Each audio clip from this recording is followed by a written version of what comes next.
And even if we have only Christians in our midst, if we expelled every non-Christian from the United States of America, whose Christianity would we teach in the schools? Will we go with James Dobson or Al Sharpton's? Which passages of Scripture should guide our public policy? Should we go with Leviticus, which suggests slavery is okay and that eating shellfish is an abomination? How about Deuteronomy, which suggests stoning your child if he strays from the faith? Or should we just stick to the Sermon on the Mount, a passage that is so radical that it's doubtful that our own Defense Department will survive this application? So before we get carried away, let's read our Bibles. Folks haven't been reading their Bibles. Barack Obama, 2006. Who would be the heretic? Would it be James Dobson, who continued the legacy of his father? It is amusing how American politics and manipulation has run Barack Obama out of a church he was in for 20 years, in which he didn't feel the need that others seem to impose on him, that he must robotically agree with everything the pastor says, or he is a heretic. Meanwhile, some of the same dismissive voices have stayed in their churches and denominations their whole lives.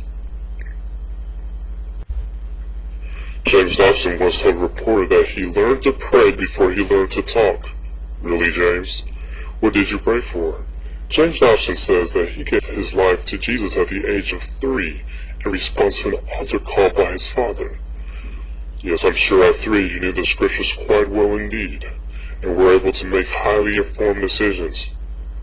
And then I'm sure at age 4 he was probably lifting 200 pounds and finishing crossword puzzles. Yeshua the Messiah, the one who matters, responded to an altar call and got baptized at age 30. Therefore, James Dobson is at least 10 times better than he.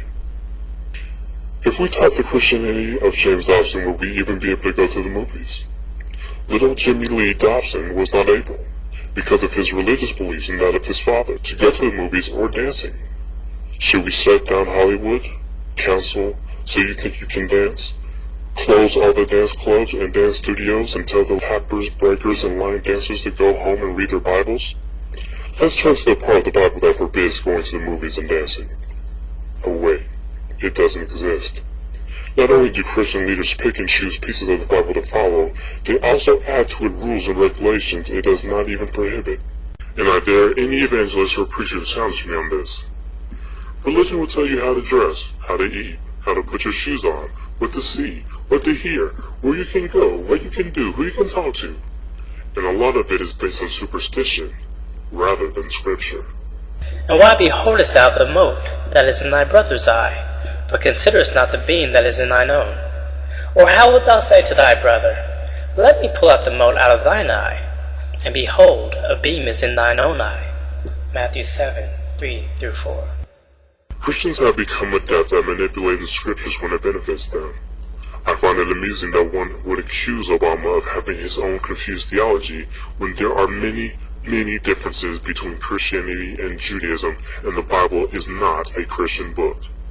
Like Barack said, folks haven't been reading their Bibles. Christians collect tithes, which are an Israelite tax meant to sustain the welfare of those without husbands or fathers who could provide for them, and for the Levitical priesthood, which did not have a natural inheritance of land. Tithing was a national tax, not some weekly imposed mandate to make churches rich and build their organization and influence and pay for the pastor's parking space.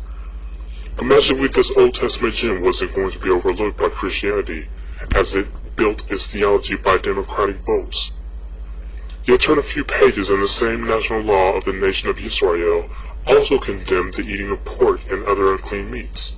Of course, not only did Christians eat pork, but they fed the worst parts to their slaves. Of course, slavery is okay, Brock. Didn't you know that the Catholic Church is the one who gave permission for the transatlantic slave trade? Did you not know that the slaves were brought here on a ship called the Good Ship Jesus?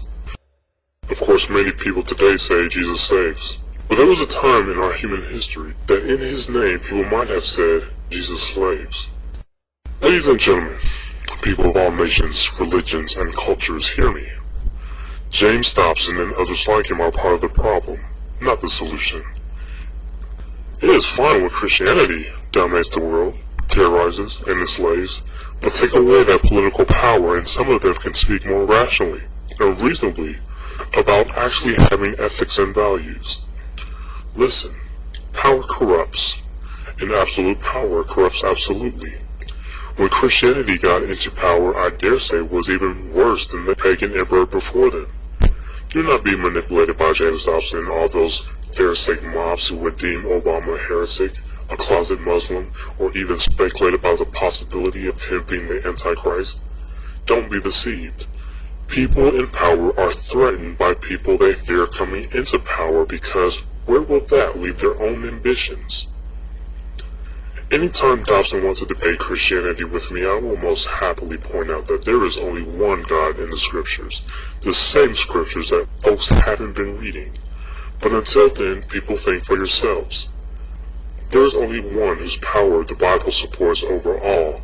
That is Yahweh, and he does not need nor require democratic elections. So don't be manipulated with fear, guilt, or political pressure. If you let them control you, then the terrorists, the ones hidden in our own country who aren't Muslims, win.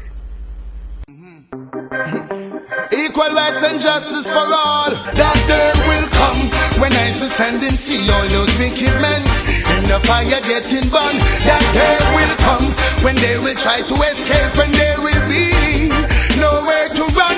That day will come when I shall see they handing over bombs and bayonets and bullets.